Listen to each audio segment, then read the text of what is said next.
بعض لوگ یہ کہتے ہیں کہ اللہ نے قرآن و سنت کو اتنا آسان کر دیا ہے کہ اس کے لیے ہمیں کسی مجتہد کی ضرورت نہیں ہے.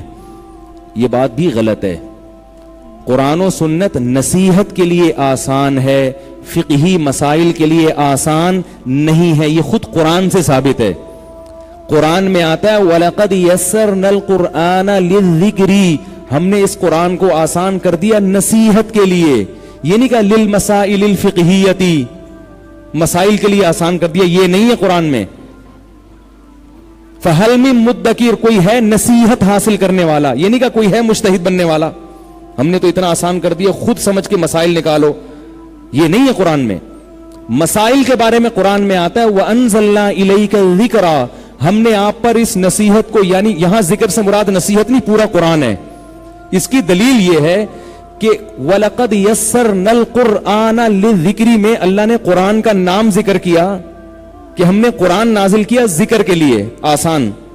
ہم نے قرآن کو آسان کیا ذکر کے لیے. وہاں قرآن کا الگ نام استعمال ہوا ہے تو پتہ چلا آگے ذکر سے مراد قرآن نہیں بلکہ نصیحت ہے. اور یہاں اللہ نے فرمایا انزلنا الیک الذکر, ہم نے اس نصیحت کو نازل کیا. اس سے پتہ چلا اس سے پورا قرآن مراد ہے. نہیں آ رہی نا سر, یہ بھی نہیں آ رہی تو باقی کہاں سے سمجھ میں آئیں گی جو اس سے زیادہ پیچیدہ مسائل ہیں.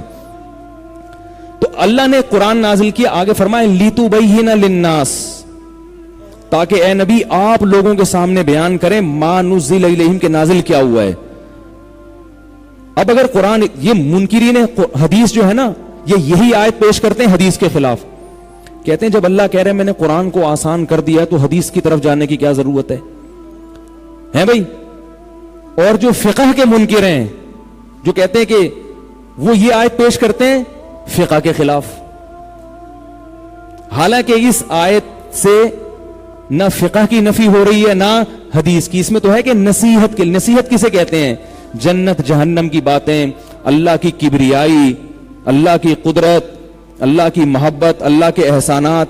یہ والا ٹاپک قرآن میں اتنا آسان ہے کہ اس کے لیے آپ کو زیادہ علم حاصل کرنے کی ضرورت نہیں ہے. تو جو بھی ترجمہ پڑھے گا اس کو موسیٰ علیہ السلام کا واقعہ, قوم سمود, قوم عاد, بھئی اللہ نے نافرمانوں کو کیسے تباہ کیا, بہت آسان ہے. یہ ہوتی ہے نصیحت, عبرت جسے کہتے ہیں, عبرت کے لیے آسان کر دیا. اور جہاں اللہ نے فرمایا وَأَنزَلْنَا إِلَيْكَ الذِّكْرَ, ہم نے اس لیے نازل کیا لِتُبَيِّنَ لِلنَّاسِ, تاکہ نبی کھول کھول کے بیان کریں. تو جب نبی کھول کے بیان کریں گے اس کا مطلب قرآن سمجھنے کے لیے ہمیں حدیث کا سہارا لینا پڑے گا. کیا پتا چلا قرآن مشکل تھا تبھی تو حدیث کا سہارا لینا پڑے گا, آسان ہوتا تو تھوڑی ہمیں سمجھ میں آ جاتا. پھر کیوں نبی کو بتا رہے کہ نبی بیان کریں گے. اور آگے فرمایا وَلَعَلَّهُمْ يَتَفَكَّرُونَ, نبی کے بیان کے بعد پھر کیا ہوگا, یہ لوگ غور و فکر کریں گے.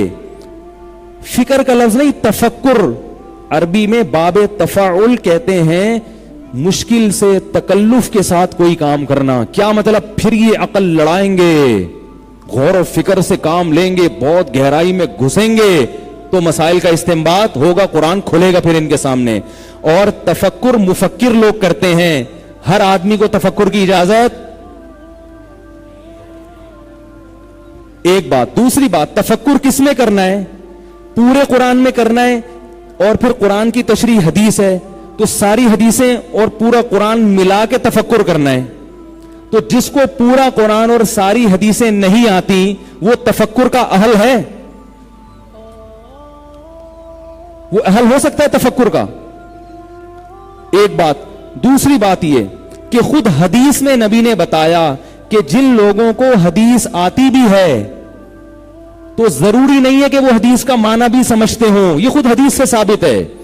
پتہ یہ چلا کہ ذہانت اور تفقہ کے اعتبار سے بھی امت کی دو قسمیں ہیں. بعض علم جانتے ہیں اس کی گہرائی سے واقف نہیں ہوتے, اور بعض جانتے بھی ہیں اور ساتھ ساتھ گہرائی سے واقف ہوتے بھی ہیں. کیونکہ نبی, یہ حدیث کون سی ہے, آپ صلی اللہ علیہ وسلم نے فرمایا بلغوا عنی ولو آیا فرب حامل فقہ غیر فقیہ. ناصر الالبانی رحمہ اللہ نے اس حدیث کو صحیح قرار دیا ہے. فرمایا میری طرف سے جو بات سنو پہنچا دو. بعض لوگ میری بات جانتے ہیں مگر غیر فقیہ سمجھتے نہیں ہیں, تو تم جب پہنچاؤ گے کسی کے پاس تو وہ جان بھی لے گا اور سمجھ بھی لے گا.